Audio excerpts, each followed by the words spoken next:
Buenas noches, soy Macario Lozano y este es su programa Jornal 2030. Gracias por estar con nosotros. Violeta, buenas noches, ¿cómo estás? Hola Macario, bien, gracias, buenas noches. En esta ocasión queremos tratar un tema que es muy extendido, pero no se conoce ni se difunde suficientemente. Es el caso de altos funcionarios, sobre todo representantes populares que al mismo tiempo son abogados y litigan o representan empresas que a veces obtienen beneficios del poder público mismo, ¿no? Y que esto genera tráfico de influencias, aunque ellos lo nieguen, porque bueno, evidentemente no es lo mismo ser un abogado X que ser un diputado y además abogado, ¿no? Como que su cliente piensa que obviamente tiene más posibilidades de ganar un caso siempre. Por eso fuimos a entrevistar, bueno, a varios actores políticos, a varios especialistas. Vamos a ver qué nos comentaron sobre este tema.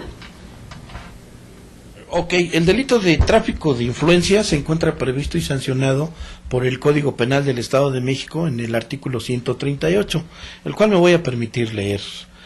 Incurre en el delito de tráfico de influencia el servidor público que por sí o por interpósita persona promueva, gestione o se preste a la tramitación o resolución lícita o ilícita de negocios públicos de particulares ajenos a las responsabilidades inherentes a su empleo, cargo o comisión y obtenga por ello un beneficio económico o de otra naturaleza. Las penalidades varían de 1 a 3 años de prisión cuando el beneficio económico no excede el equivalente de 90 veces el salario mínimo diario general y de 3 a 8 años de prisión al que exceda este monto. Deben de existir procedimientos de oficio cuando se detecten casos notoriamente irregulares de tráfico de influencia o de violación de las obligaciones que establece la ley de responsabilidades para que, por un lado, este inicio de investigaciones de oficio permitieran generar las destituciones y las sanciones, porque creo que el daño que se ocasiona es muy grave por cuanto a que quien ejerce un cargo público a la postre no resulta responsable de las acciones que éste cometió. En cambio, en el Estado de México existe la ley de responsabilidades. La ley de responsabilidades en el artículo 42 establece 31 fracciones en donde te dice qué es lo que no puedes hacer y qué es lo que sí puedes hacer cuando eres servidor público. ¿Y cómo definimos un servidor público? Como dice la Constitución Federal en el 108 y como dice la Constitución Estatal en el 130. Es todo aquel que desempeña un empleo, cargo o comisión en el servicio público.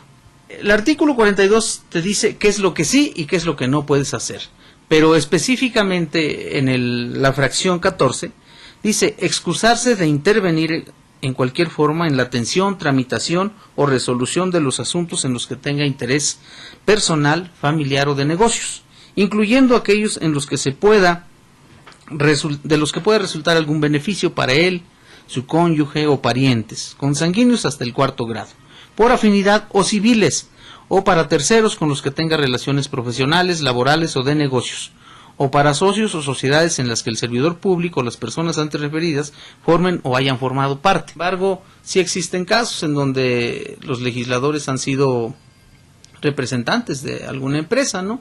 Pero eso pues depende también de la observancia de la ley y de la ética, de la responsabilidad, del compromiso con el cargo público, porque un cargo público hay que tenerlo muy claro, no es cuánto ganas, es cómo sirves.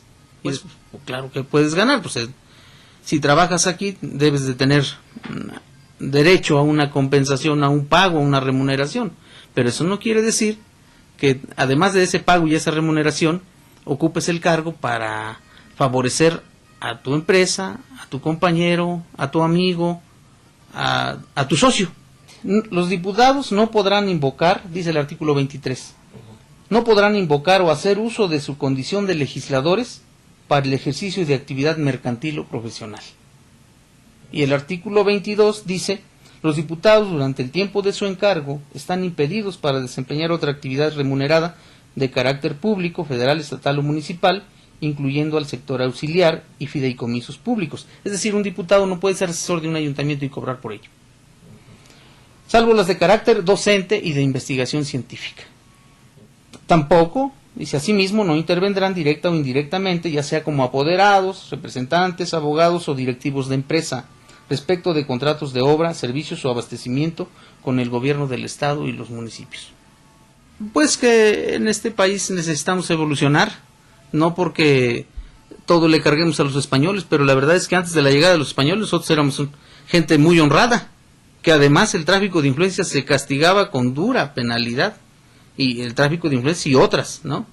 Y dentro de la ley de responsabilidades marca las sanciones a las que me puedo hacer acreedor como servidor público si no lo observo, que son 5, o sea, son amonestarte, suspenderte del cargo, inhabilitarte. Y también puede haber una sanción de carácter económico cuando por mi negligencia se desapareció este libro, por ejemplo. También hay otra, que me destituyan del cargo, ¿no? Y en el caso de los de seguridad pública también existe el arresto.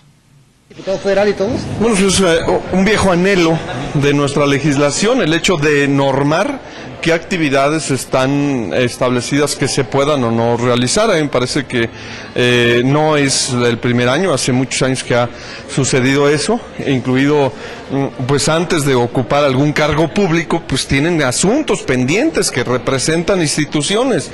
Entonces, por el hecho de llegar a una institución, ocupar un cargo público, la pregunta es si se puede o no participar en otro tipo de actividades y hasta qué punto. Me parece que en todo caso la ley debiera señalar las especificaciones de en qué momento incluso debiera disculparse un funcionario público para no conocer del caso, dado la representación que pudiera tener en ese sentido, ¿no? Hay que hacer las reformas de ley, pero también deberíamos de exhortar a ambas cámaras federales para que hiciera lo propio, para que no quede a un criterio local y a capricho incluso de algún gobernante, sino que se pudiese hacer ya por obligación en todos los estados, motivado por una reforma federal, y para que no exista este tipo de cosas. Yo coincido con algunos que han mencionado que si eres diputado local del Estado de México, tu ingreso es bastante aceptable. Efectivamente, pero bueno, pues también hay muchos compañeros que se esforzaron y tienen su profesión y pues quieren seguir ejerciendo, nada más que hay que cuidar las formas, ¿no? Para que esto no se preste a una interpretación equivocada de tráfico de influencias, como pudiese existir en algunos casos que están en boga en el Estado, ¿no?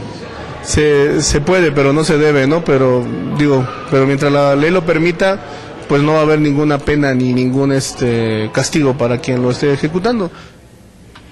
Diego Fernández de Ceballos se hizo muy popular y muy conocido en el país cuando era senador e influyente cuadro directivo del PAN, precisamente porque litigaba y era abogado de grandes empresas que muchas veces tenían juicios contra el propio gobierno y que además les ganaba.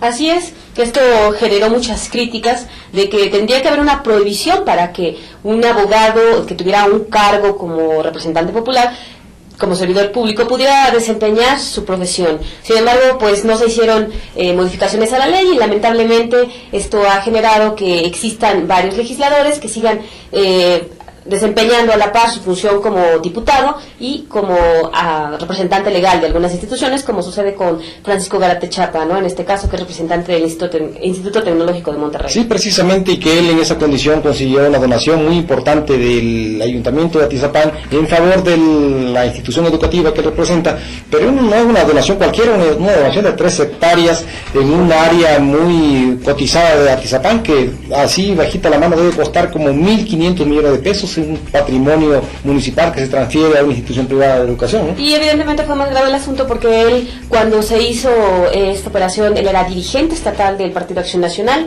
diputado local y coordinador de la bancada. Entonces, bueno, él habla de que no hubo tráfico de influencias, de que él no ordenó nada a su alcalde, de extracción panista también. Sin embargo, no puede dejar de haber especulaciones en este sentido, ¿no? No, además, cuando un personaje tiene mucho poder, mucha influencia política, no necesita andar pidiendo favores, necesita ser expreso y pedirle, por ejemplo, dejar constancia de que anda traficando con influencia. Basta con que sepa quién es, dónde está, qué representa, para que se le faciliten muchas las cosas, ¿no? Y él admitió que lleva años siendo representante del Tecnológico de Monterrey. Bueno, claro que él puede desempeñar su profesión, pero no es ético que lo haga. Lamentablemente, ni la Constitución Federal ni la Constitución local